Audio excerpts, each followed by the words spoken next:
مساء الخير عليكم. Je me présente Rania Cheriti, membre active du Club Ozon. J'ai à mes côtés des invités Fatma Koumi et Faten Bishtarsi. Voilà. On se retrouve aujourd'hui pour parler de l'harmonie entre la chimie, les ramadans et le corps.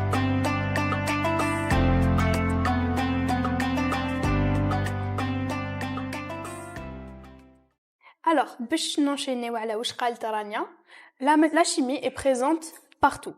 Surtout في الطوابل تاعنا في رمضان dans vos assiettes. Par exemple, la molécule تاع لا ليمونين. وين نلقاوها؟ نلقاوها في القارص. excellente question. هذاك القارص اللي تعصروه فوق البراكه تاعكم باش تفطروا. On passe à la prochaine molécule. La molécule تاع لا كافيين. بلا ما نفهمكم, هذيك اللي في كاس قهوه, هذاك اللي تسحروا به ولا مر الفطور ولا. Et le glucose. في قلب اللوز, البقلاوه, الجاتو, في الخبز, vous pouvez trouver le glucose pratiquement كاع les aliments اللي حتكونسوميوهم هذا رمضان. Alors, les choix alimentaires sont très importants pour Ramadan pour maintenir l'énergie toute la journée. C'est pour cela qu'il faut choisir les aliments selon les mécanismes et les réactions liées à ça.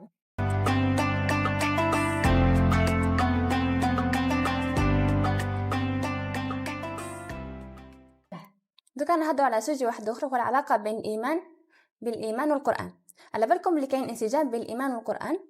القران يشجعنا باش نحوسوا ولا شيء متبدنا ان اكسبليكاسيون ساينتيفيك. وهنا نهضر على الاعجاز العلمي في القران الكريم. عندنا بزاف امثله عليه, مثلا حادثه انشقاق القمر. وشنو هاد الحادثه؟ حادثه انشقاق القمر صارت في مكه المكرمه قبل الهجره, وين كان الكفار قريش يحوسوا على دليل, ومن بعد في هذاك الوقت انشق القمر. وفي 2016 اكتشفوا العلماء انه الطبيعه الجيولوجيه للقمر تساعد على الانشطار. Alors, شفتوا l'harmonie اللي existait entre le Coran, la chimie et le Ramadan. هاد les trois éléments يخلونا نعرفوا واش راه صاري في حياتنا. Pour conclure, معليا غير نقول لكم يعطيك الصحة فاطمة, يعطيك الصحة فتن, يعطيكم الصحة ممتومة, صحة فطوركم, et à la prochaine بإذن الله. تبعنا فاتن, تبعنا.